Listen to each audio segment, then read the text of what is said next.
Vamos lá. Obrigado por ter lembrado, Tainá. Nada.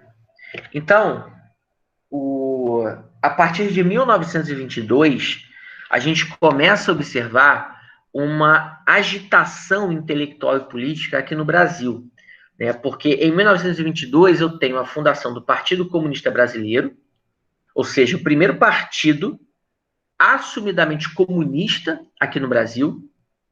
Em 1922 eu tenho a Semana de Arte Moderna, quando lá em São Paulo há uma intensa agitação artística no ano de fevereiro, e essa agitação envolvia escritores, artistas plásticos, músicos, uma porrada de gente de vários segmentos da arte, e que, de modo geral, em linhas gerais, acabava respingando na política nacional, porque, dentre outras coisas, a Semana de Arte Moderna criticava o conceito que havia naquele momento de identidade nacional, que era uma identidade extremamente europeizada e elitista. Se você observar, os artistas que surgem na semana de 22 e os que vieram depois, nos anos 30, de Cavalcante, Anitta Malfatti, Tarsila do Amaral, todos eles começam, através da arte, a inserir o negro na arte brasileira, o que até então era algo muito raro. E, além da Semana de 22, além da fundação do Partido Comunista Brasileiro, eu tenho o chamado tenentismo, que era um movimento oriundo das camadas mais baixas do exército e que contestava a política dos coronéis e a política do café com leite. Então a gente começa a observar que nos anos 20, aqui no Brasil, aquela estrutura extremamente viciada da Primeira República, ela começa a ser contestada, ela começa a ser colocada em xeque, tá? Então eu tenho, nos anos 20, cada vez mais setores urbanos, tá? As classes médias urbanas e os setores de baixa patente das Forças Armadas, sobretudo os tenentes, criticando a política brasileira e defendendo que ela fosse moralizada. Tá? O que eles criticavam, sobretudo? Primeiro, o voto de cabresto, e segundo, a alternância no poder entre Minas Gerais e São Paulo. Então, essas eram as duas principais críticas dessa galera. E a esse grupo se juntava também a incipiente burguesia industrial brasileira. Por que eu estou chamando de incipiente? Porque a gente só pode falar em burguesia industrial quando eu tenho um sistema capitalista industrial oficialmente instalado no país. Não era o caso brasileiro. O Brasil, naquela época, antes do Vargas chegar ao poder, o Brasil ainda era uma economia agroexportadora. Tínhamos fábricas? Tínhamos fábricas. Eram muitas? Eram muitas. Mas a base da economia girava em torno ainda da agroexportação. Então, o que nós tínhamos aqui no Brasil, principalmente em São Paulo? Uma elite financeira muito pequena, influente apenas na cidade de São Paulo, que estava tentando forçar uma barra para romper com esse paradigma agroexportador brasileiro. E tem várias famílias que você pode listar aqui, que inclusive hoje ainda são conhecidas do grande público. A família Matarazzo, por exemplo, que é muito tradicional em São Paulo. Inclusive, um dos candidatos a prefeito esse ano em São Paulo é o André Matarazzo, que é, se não me falha a memória, tataraneto do acho que Antônio Matarazzo, o patriarca da família, né? A família Matarazzo veio de São Paulo, veio da Itália no final do século XIX, se estabeleceu aqui no Brasil e fez fortuna com indústria no começo do século XX em São Paulo, né? Quem já teve a chance de ir a São Paulo, na Avenida Paulista, no final da Avenida Paulista, no sentido oposto ao MASP, tem até hoje a casa da família Matarazzo, que hoje, se não me falha a memória, abriga um centro cultural do Banco Itaú. Uma outra família muito importante na época era a família Scarpa, cujo representante hoje mais famoso é o Chiquinho Scarpa, né? Aquele bilionário excêntrico que durante os anos 90, os anos 2000, ficou muito famoso aqui no Brasil porque ele era um socialite aí que se envolvia na mídia brasileira, participava de vários programas e tal. Então, essas famílias defendiam que o Brasil virasse a chave da agroexportação e entrasse no ritmo de crescimento industrial, porque eles acreditavam que só assim, de fato, o Brasil estaria no outro patamar, no patamar das potências europeias, né? Então, eu tinha, nos anos 20, três grupos da sociedade que eram nitidamente opositores à estrutura social e política da Primeira República. Recapitulando, eu tinha a burguesia, a incipiente burguesia industrial brasileira, eu tinha as classes médias urbanas, médicos, advogados, jornalistas, etc. E eu tinha os militares oficiais de baixa patente, especificamente os tenentes do Exército. O que esses três grupos queriam? Mudar a estrutura social e política do Brasil, rompendo com a política do café com leite, acabando com o voto de cabresto e adotando uma política industrial para transformar a base da economia brasileira. Beleza? Beleza. No final dos anos 20, nós tivemos um episódio que, digamos, foi a faísca para a Revolução de 30 acontecer. E o ano era 1929. O que aconteceu no mundo em 1929? A crise de 29. A crise de 29. Pergunta que não quer calar. Como ela afetou o Brasil naquele momento?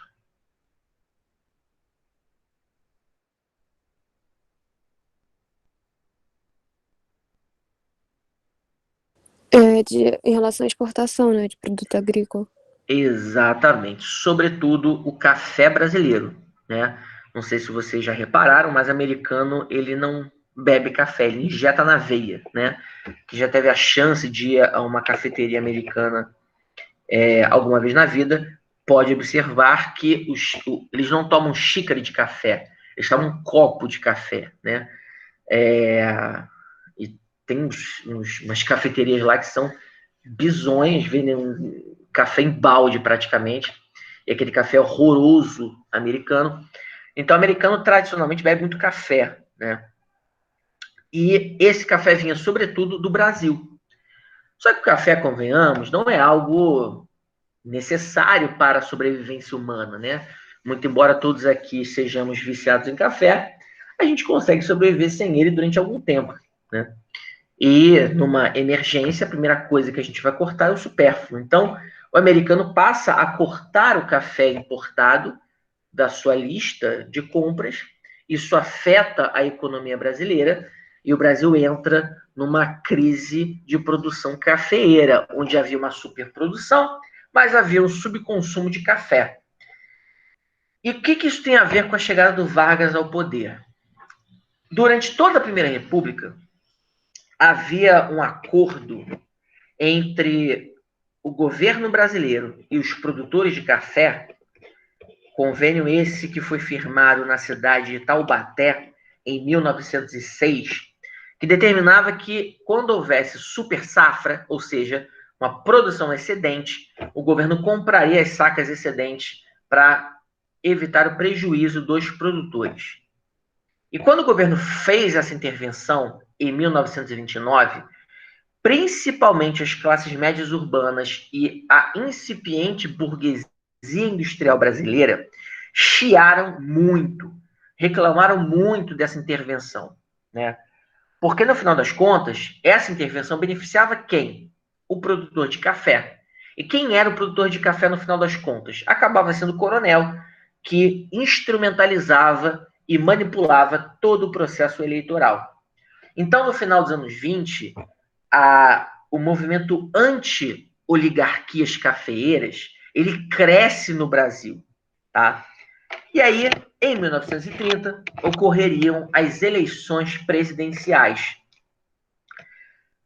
Pelas condições normais de temperatura e pressão, São Paulo e Minas viriam novamente numa chapa única. O presidente em exercício, que encerraria o mandato, era esse cara aqui, Washington Luiz. Vocês estão vendo minha seta, né? Aham. Era esse candango aqui, o Washington Luiz. E qual é a treta? Pela lógica da política do café com leite, o Washington Luiz deveria apoiar o candidato de onde? De São Paulo ou Minas?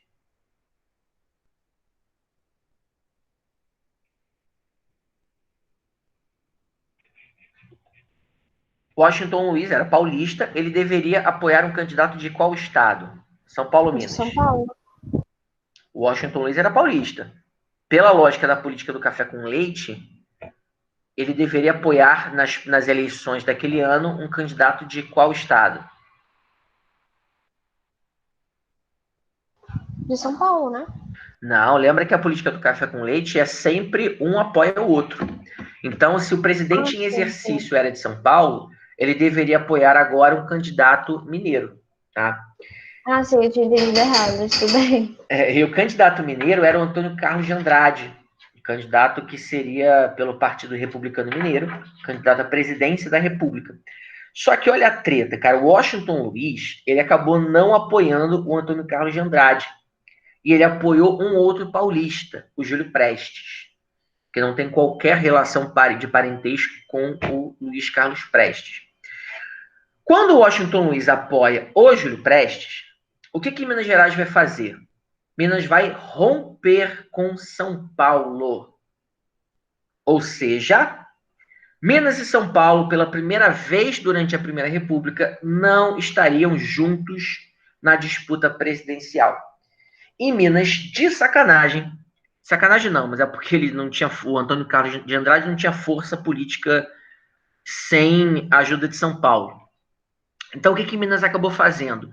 Minas acabou apoiando um outro candidato, um tal de Getúlio Dornelles Vargas, candidato à presidência pelo Rio Grande do Sul. E tinha como vice-presidente João Pessoa, candidato a vice-presidente pelo estado da Paraíba. Então, olha a dobradinha inusitada: Rio Grande do Sul e Paraíba. Tá? E Minas Gerais acabou apoiando essa chapa, e eles acabaram formando um grupo que a gente chama de Aliança Liberal. Tá? Qual era o pilar, né, dessa Aliança Liberal? Eles defendiam a moralização política nacional e defendiam a anistia política para todos os tenentes do Exército que estavam presos por terem participado das revoltas tenentistas lá nos anos 20.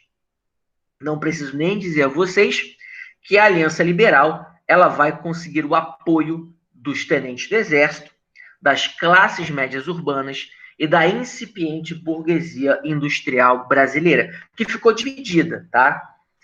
Não dá para a gente enxergar essa burguesia industrial como um grupo único e coeso que vai todo mundo junto apoiar uma pessoa só. Não. Parte dessa burguesia apoiou Júlio Prestes e tal, mas uma parte, sim, vai apoiar Getúlio Vargas à presidência da República.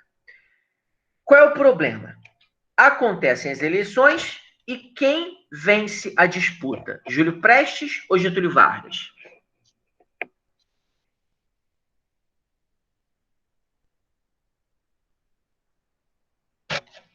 Júlio Prestes.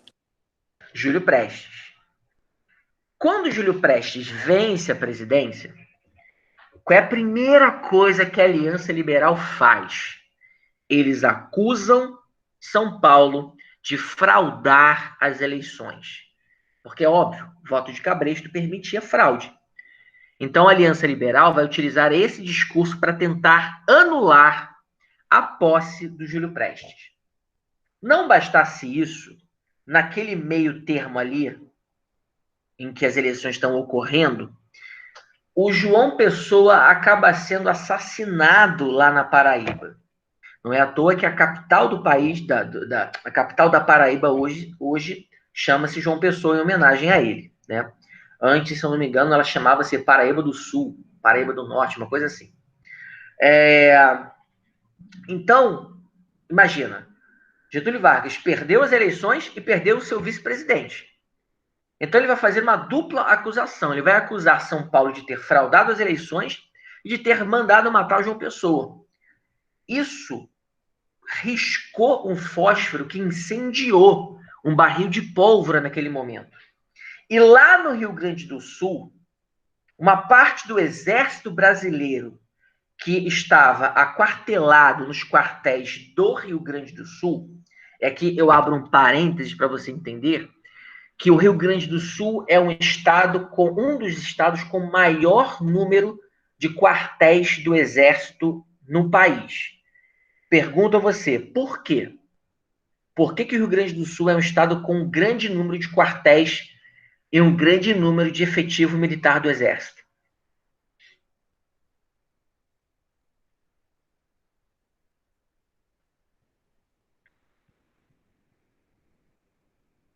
Por que o Rio Grande do Sul é um dos estados com maior número de quartéis e força militar do exército brasileiro ali alocados? O que o Rio Grande do Sul tem de especial? Produção de alguma coisa? Não. É alguma estratégia do território mesmo? Exatamente. Vamos lembrar aqui que Rio Grande do Sul faz tríplice fronteira, né? Rio Grande do Sul faz fronteira com Paraguai, Uruguai e Argentina. Então, e historicamente, o Rio Grande do Sul sempre foi uma região de muita disputa militar, né? Então, o Rio Grande do Sul tem muito quartel, muita base militar. Então, como havia um grande contingente militar ali, e o Getúlio Vargas era gaúcho, né? E vocês sabem que, regionalmente falando, o Rio Grande do Sul é muito mais gaúcho do que brasileiro, né? O Vargas consegue juntar apoio necessário, político e, sobretudo, militar, para formar um grande movimento que se propôs a ir ao Rio de Janeiro, que era a capital do Brasil na época, para não só depor o presidente Washington Luiz, como impedir a posse do Júlio Prestes. E, meus amigos, dito e feito. Em 1930, os trens da Revolução, como a gente chama, começam a deixar o Rio Grande do Sul e partir em direção ao Rio de Janeiro. Foram dias de viagem até que na central do Brasil e na estação Leopoldina esses trens começassem a chegar, né? A gente tem aqui até uma foto do grupo liderado pelo Vargas. Acho que o Vargas nem está aqui nessa foto, mas um grupo liderado pelo Vargas, e que chega à cidade do Rio de Janeiro, inclusive portando cavalos e tal, um troço muito louco assim, cuja ideia era ir até o Palácio do Catete, prender o Washington Luiz e impedir a posse do Júlio Prestes, né? Então isso acontece em outubro de 1930, tá? Ou seja, estamos diante de uma revolução. Essa é a Revolução de 30, uma revolução liderada pelo Rio Grande do Sul, sobretudo pelo Vargas, e que se propôs a derrubar o presidente em exercício, Washington Luiz, e impedir a posse do presidente eleito, Júlio Prestes. Então, naquele momento, Rio Grande do Sul, com apoio de Minas Gerais, da Paraíba e de alguns outros estados, eles vão assumir a presidência do país. Beleza? Ficou claro até aqui? Não, pera, os militares que assumiram o poder? Também. Era um grupo heterogêneo, tá? Formado por políticos, por civis e por militares. Militares, sobretudo tenentes do exército, mas havia também alguns generais, coronéis, e havia políticos de vários tipos ali presentes e muitos civis também, de outras áreas da sociedade, tá? Mas quem estava na ponta ali do movimento eram os fuzis dos tenentes. Então a gente pode afirmar que a Revolução de 30 ela aconteceu sobretudo por conta do apoio dos tenentes ao movimento. Beleza? Acho que eu ainda não entendi. Quem foi que entrou no governo? Todo esse povo? Não, na verdade, esse povo veio ao Rio de Janeiro determinado a afastar Washington Luiz da presidência, Aham. impedir que Júlio Prestes assumisse o poder, e esse grupo aí, liderado pelo Vargas, assumiria a presidência. Obviamente não era o grupo inteiro, mas o Vargas, especificamente, uma junta formada por algumas pessoas, assumiriam provisoriamente a presidência do país.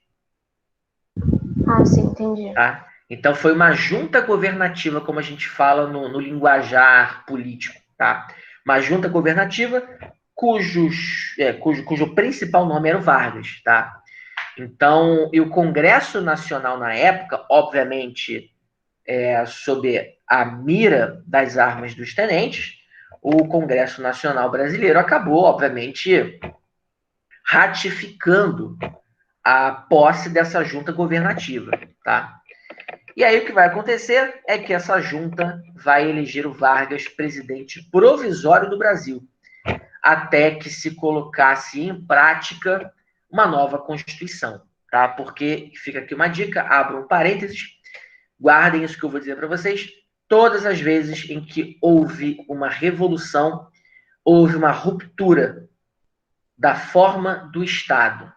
E se houve uma ruptura, foi necessária a confecção, a criação de uma nova Constituição. Beleza?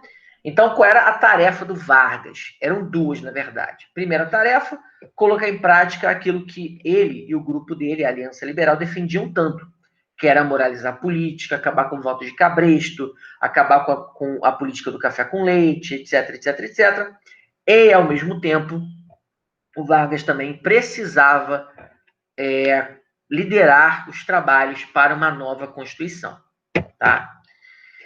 E aqui a gente tem um problema, porque, do ponto de vista econômico, havia também uma grande demanda, pelo menos de alguns grupos da sociedade, para que o Brasil virasse a chave da agroexportação e se tornasse um país burguês industrial. Para isso, seria necessário um grande esforço do Vargas para criar condições para uma industrialização aqui no país. E aí vem uma pergunta muito, muito complexa, que eu imagino que vocês, mesmo assim, consigam responder. Quais as condições que eu preciso ter para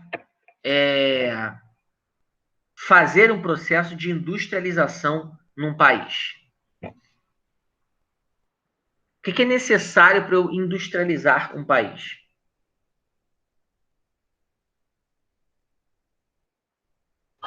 Tecnologia? Tecnologia, sim. E a gente entende aqui tecnologia não Dinheiro? só... Oi? Dinheiro também? Perfeito, capital, tecnologia, o que mais?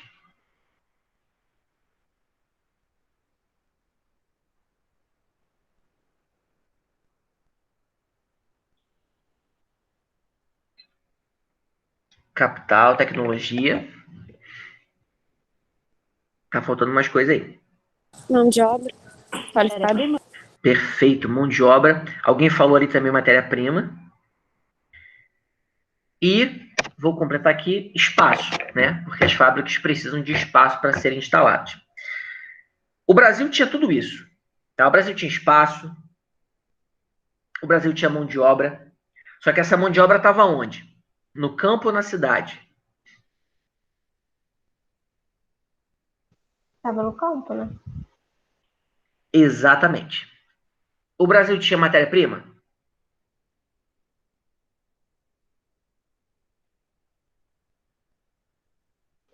Acredito que sim. Bastante. Temos até hoje, inclusive. É só a gente ver aí a Vale do Rio Doce, como ela ainda explora o subsolo brasileiro. E tem muita coisa ainda aí guardada no nosso subsolo. O Brasil tinha capital para fazer industrialização?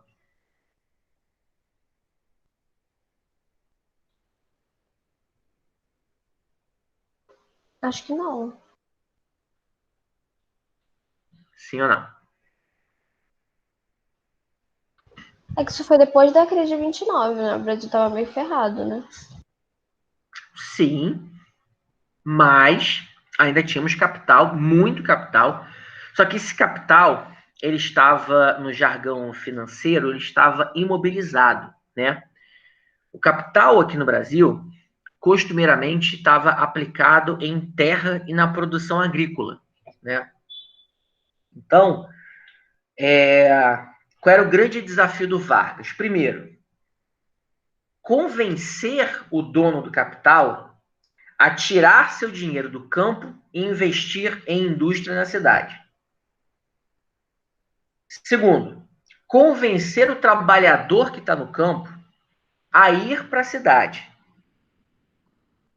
Terceiro, e aí é uma tarefa um pouco mais fácil, extrair a matéria-prima que vai servir para a indústria fazer a sua industrialização, né? Então, reparem que é um projeto muito ousado, complexo, pesado de ser executado. Mas o Vargas, ele vai começar a desenhar isso, tá? E de que forma? De maneira muito sucinta, muito sintética, eu vou, obviamente, esmiuçar isso lá na frente, tá?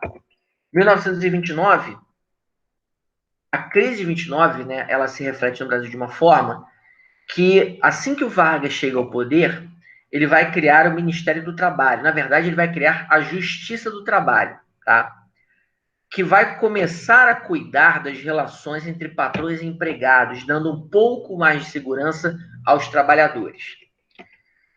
O Vargas vai criar também 2 órgãos do governo chamados Instituto Brasileiro do Café e o Conselho Nacional do Café, que são órgãos que regulamentavam a produção cafeeira no país. Mais à frente, o Vargas vai consolidar as leis do trabalho. Então, quando a gente soma todas as ações que o Vargas vai implementar nos 15 anos iniciais da Era Vargas, a gente observa que o Vargas vai sempre atacar em 2 frentes. De um lado, ele vai criar mecanismos que vão estimular o produtor rural a migrar o seu capital para a cidade. E do outro lado, ele vai criar condições para que o trabalhador na cidade seja privilegiado em relação a direitos trabalhistas, forçando o cara que está no campo a ir para a cidade. O somatório disso aqui tudo vai levar à nossa industrialização aqui no Brasil, tá? Então, esse é o grande big picture da coisa, né? Quando você fala de Era Vargas, essa é a receita que o Vargas encontrou para levar à industrialização, tá? Mas isso aqui, obviamente, é algo que vai sendo construído ao longo do tempo. Porque, de cara, como eu falei para vocês, o Vargas ele assume provisoriamente o país. Quando eu digo provisoriamente, eu quero dizer que tinha uma data para acabar esse governo. A ideia, pelo menos, era aquilo que o Congresso Nacional acreditava. A ideia do Vargas, quer dizer, a ideia do Congresso não era que o Vargas fosse presidente por muito tempo, né? A ideia deles, do Congresso, era fazer com que o Vargas comandasse os trabalhos, né, para uma nova Constituição e, sobretudo, que o Vargas passasse a presidência, né, a alguém que, de fato, governaria o país dentro de uma rotina mais republicana, tá? Só que aí qual é o problema? Assim que o Vargas assume, ele começa a fazer as primeiras mudanças radicais, porque vamos lembrar aqui que a proposta do Vargas ela é, de certa forma, radical, né? Acabar com a política do café com leite, né? Acabar com o voto de cabresto, eram coisas que para você mudar pelas vias normais, pelas vias institucionais, era mais complicado. Então, o que o Vargas começa a fazer? Ele começa a governar por decreto, tá? Então, ele fecha o Congresso Nacional. Então, olha que coisa louca, né? O mesmo Congresso que aprovou a junta provisória da qual o Vargas fazia parte, foi o mesmo Congresso fechado por esse Vargas a partir de decreto. Outra coisa que o Vargas fez foi destituir do cargo todos os governadores dos estados. E o Vargas nomeou interventores para esses estados. Olha que loucura que o Vargas fez. Né? É como se o Bolsonaro agora, por decreto, afastasse do governo estadual todos os governadores, e é como se o Vargas nomeasse para o lugar outras pessoas da sua confiança que não foram eleitas para o cargo. E, ao mesmo tempo, o Bolsonaro fechasse o Congresso a partir de decreto. Então, dá para a gente imaginar que o início do governo Vargas foi muito afrontoso e foi muito delicado, porque o Vargas entrou com o pé na porta, tá? E, obviamente, tudo isso que o Vargas estava fazendo afetava, sobretudo, quem aqui no Brasil?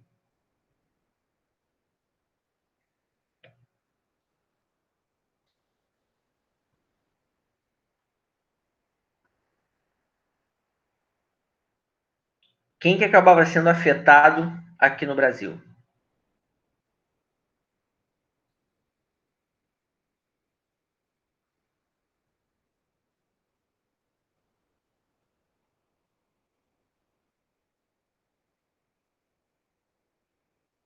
Fala para mim.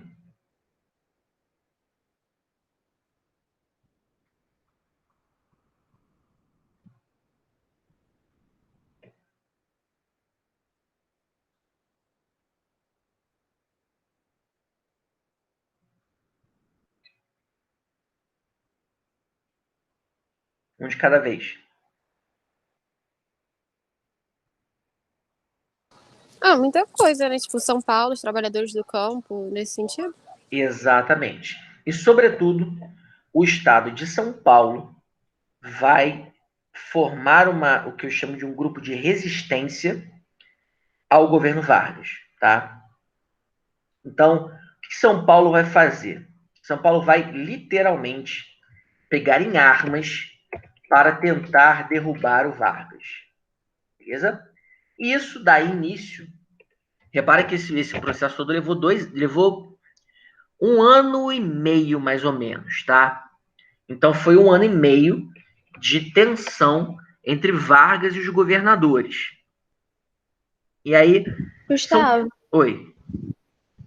mas desde o início que isso acontecia, desde da queda do outro presidente que foi eleito, porque o outro era de São Paulo, né? Isso. Mas a partir daí começou essas tensões? Na verdade, desde a Revolução de 30, São Paulo já fica um pé atrás em relação ao Vargas, né? Uhum. E aí o que acontece?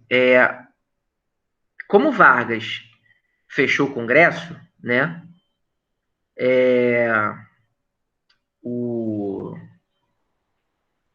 Peraí, só um minutinho, pessoal, só um segundo. Só um segundo.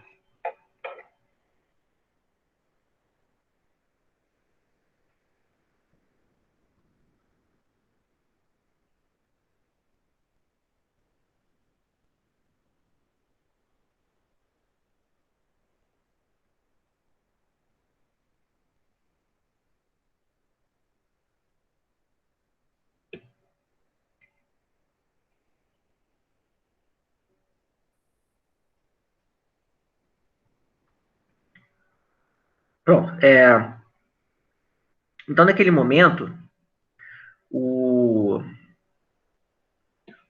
as tensões vão começar, como eu falei, né, a partir ali de novembro de 1930, tá?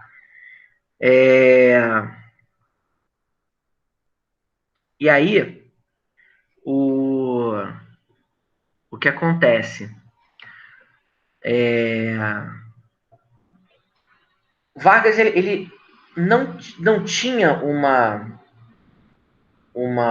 certa vontade de costurar aliança com São Paulo naquele momento, né? Porque, na verdade, as mudanças que o Vargas tinha que fazer eram muito bruscas, tá? No momento que você está fazendo uma mudança muito brusca, você, obviamente, vai enfrentar resistência, tá?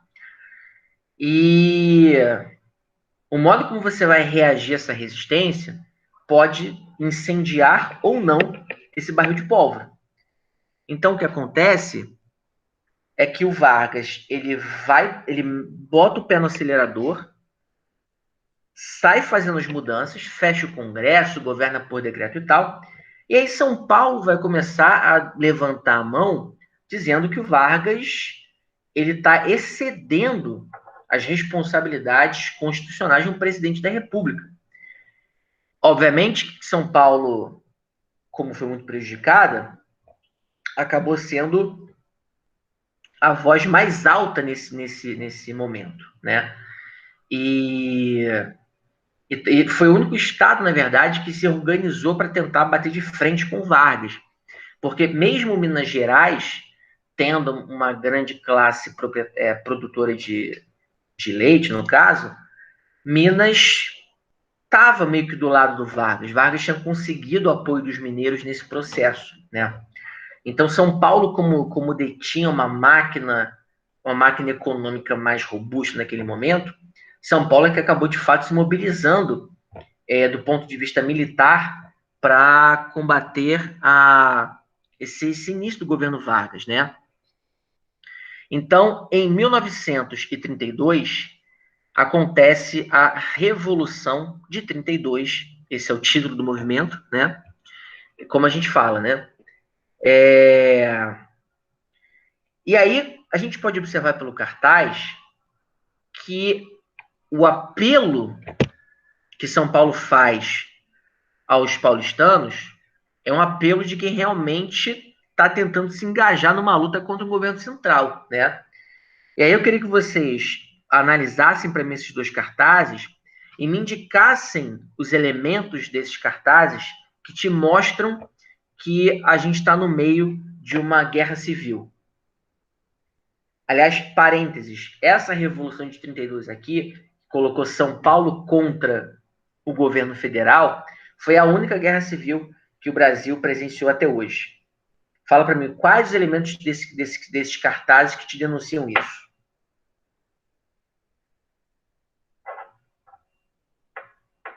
Soldados meio que convocando as pessoas, né? Parece. Exatamente. O soldado convocando as pessoas, né? Mas, que mais? Gustavo, esse primeiro é parecido com o que você mostrou pra gente, acho que na Primeira Guerra Mundial, não foi? Como é que é? Esse primeiro é um pouco parecido com os que você mostrou pra gente. Eu só não lembro quando, mas acho que foi na aula de Primeira Guerra Mundial. Sim, sim, sim.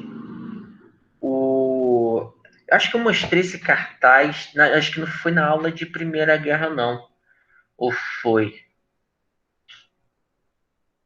Eu não lembro, acho que foi alguma guerra muito grande, eu acho. Que eles estavam convocando mesmo a população e até parece um pouco. Tipo, você tem um dever a cumprir e tudo mais. Eu acho que foi, mas se não foi, foi algo realmente muito parecido, né? Porque, de fato, na época você não tinha televisão ainda aqui no Brasil, né? E aí, um dos principais mecanismos de convocação das pessoas era através de cartazes que os caras espalhavam nas ruas e tal. Então, através deles, você conseguia conscientizar os cidadãos paulistanos, que, obviamente, quando a gente compara com os efetivos militares, o Exército de São Paulo ele era muito menor que o Exército Brasileiro. Então, era necessário, de fato, você criar um grande engajamento para você, de fato, conseguir formar fileiras no Exército Paulistano para combater o Exército Brasileiro nessa guerra civil, né? Aí eu te pergunto, quem vence essa disputa?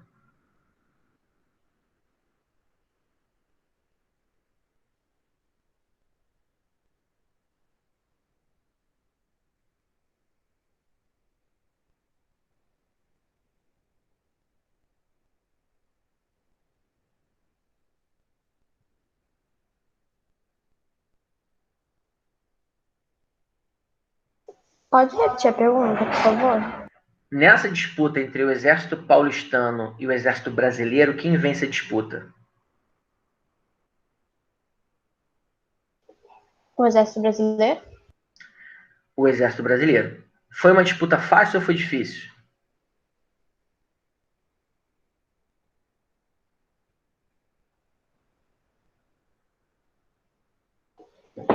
Eu não sei, eu acredito que seja fácil, porque a maior quantidade de militares não estava, tipo, do lado do brasileiro, que era o pessoal do Rio Grande do Sul. Desculpa, não ouvi. Travou aqui para mim. Eu acredito que era fácil, porque a maior parte do. Você tinha falado que a maior parte dos militares estava do lado do Brasil, que era o pessoal da República, o pessoal de Vargas lá, não é? Isso aí. Então, assim, só para a gente ter uma ideia, essa guerra civil não durou mais do que 6 meses. No início, obviamente, houve muita resistência, São Paulo deu trabalho, porque São Paulo tinha a indústria brasileira estava em São Paulo praticamente toda nessa época, então você tinha mecanismos de forjar armas, munição e etc. Mas chega um ponto que o exército brasileiro acaba cercando todas as principais entradas e saídas de São Paulo com outros estados, o que acaba asfixiando financeiramente e logisticamente o estado. Então, nesse momento, São Paulo enfraquecido acaba em 6 meses sucumbindo às forças brasileiras. O que São Paulo queria, no final das contas? Uma nova Constituição. E que Vargas governasse de modo menos autoritário, né? Obviamente que essa era uma crítica externa a um ponto interno muito sensível para São Paulo, que era a política do café com leite e o voto aberto, né? E todas aquelas políticas de subvenção do café brasileiro. Então, nesse sentido, a gente observa que a causa de São Paulo era até justa para eles, mas refletia um aspecto importante, que era a mudança que o Vargas estava promovendo aqui no Brasil, entendeu? E aí, o que acontece é que vem derrotado o estado de São Paulo, né? Uma vez que o exército brasileiro venceu o estado de São Paulo e a guerra civil ela cessou. Em 1933, o Vargas, ele então começa os trabalhos para a formação de uma nova Constituição, tá? E aí pergunto a vocês, né? Vocês sendo Vargas e criando uma nova Constituição, quais os aspectos que vocês colocariam nesta Carta Magna, uma vez que vocês assumiram o poder por um golpe, mas com o objetivo muito claro de mudar a estrutura sociopolítica brasileira? O que vocês colocariam de diferente nessa Constituição?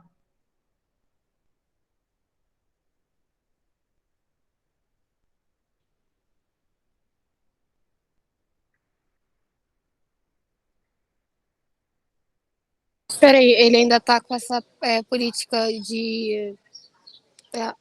Autoritária? Enquanto ele está fazendo a Constituição, sim. Então, tipo, ele pode. tirou. Perdão, Sara, pode falar. Nada, gente. É porque tava gritando aqui, não tô nem ouvindo direito. Mas ele tirou o poder dos estados? Tirar o poder dos estados, perfeita percepção. O que mais?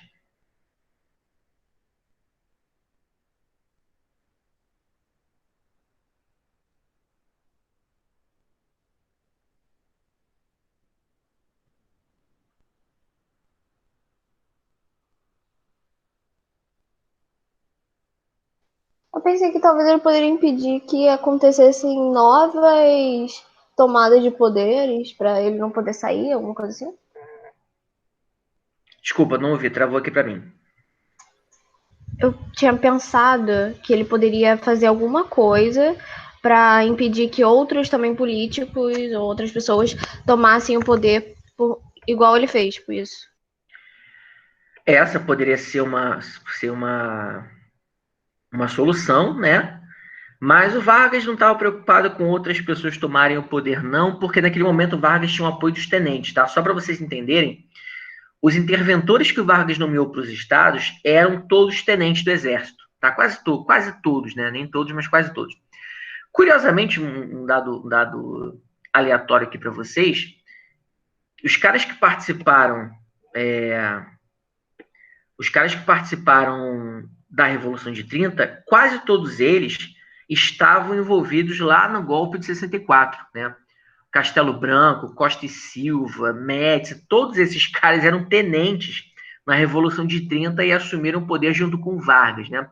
Não sei de fato se o Vargas chegou a nomear algum desses caras como interventor dos estados, mas os interventores eram quase todos tenentes, né? Então, o Vargas não estava muito preocupado em preparar uma Constituição, para evitar novos golpes, até porque você não consegue, né, através de uma Constituição, impedir um golpe, né? Simplesmente no momento que você tem o apoio do Exército, e o Exército está mobilizado em derrubar o presidente, não há força de decreto, não há força da caneta que impeça a força da espada, né? A força da espada, ela é sempre mais forte que a força da caneta. Quem discorda é democrata Nutella, que não entende que, de fato, o Estado só se mantém por força da violência legítima que ele possui, né? Então, Vargas não estava muito preocupado, não. Então, qual é a questão? Quem comentou primeiro ali sobre limitar os poderes dos estados, ok, sim, Vargas faz isso. O que mais que ele poderia acrescentar nessa Constituição aqui que alteraria a ordem sociopolítica brasileira? Algo relacionado às questões trabalhistas? Algo relacionado a questões trabalhistas, sim, ele poderia acrescentar aqui. Ele não acrescentou muitas, mas, por exemplo, a Justiça do Trabalho, né? O Tribunal Superior da Justiça do Trabalho foi acrescentado a essa Constituição, perfeito. O que mais?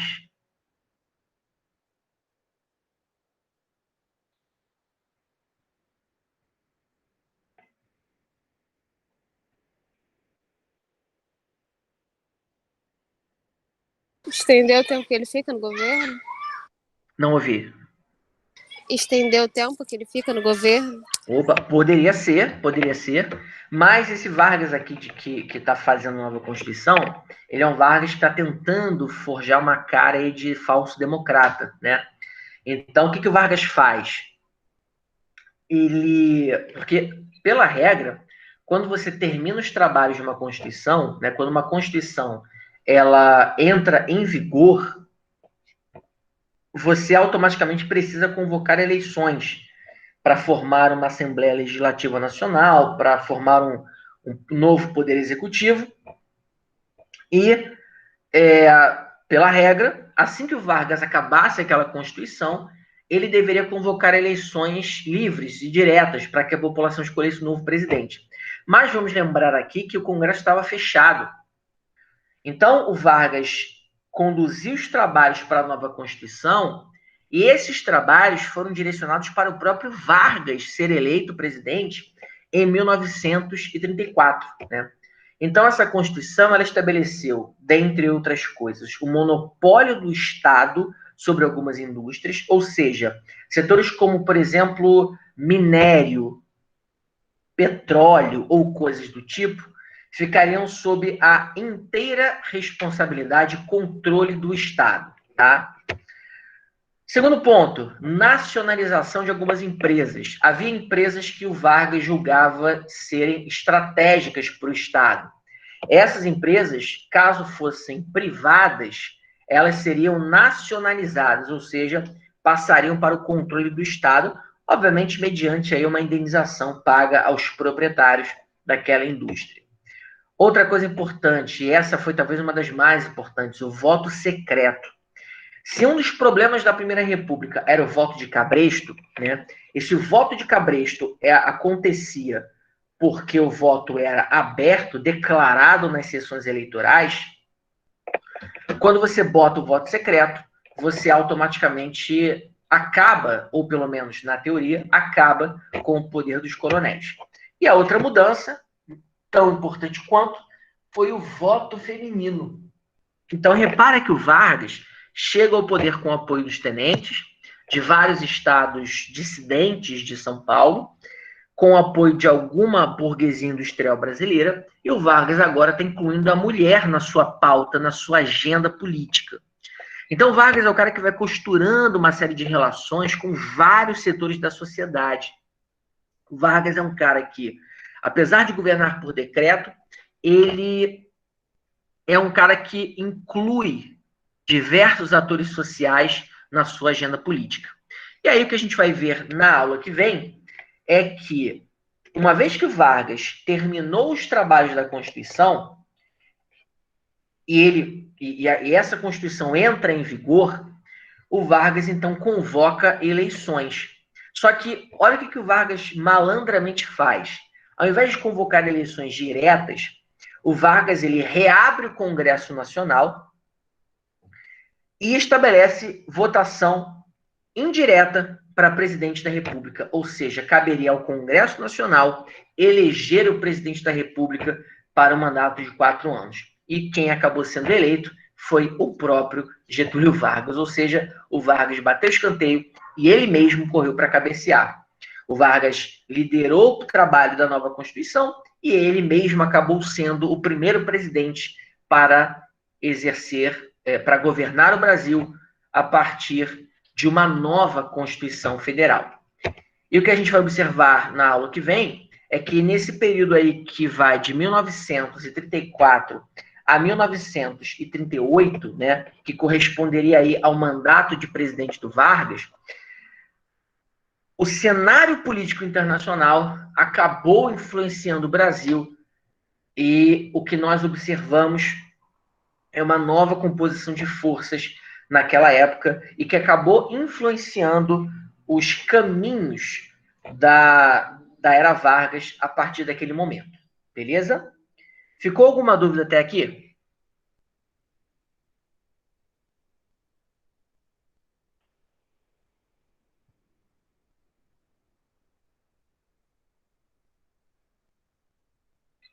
Sim ou não?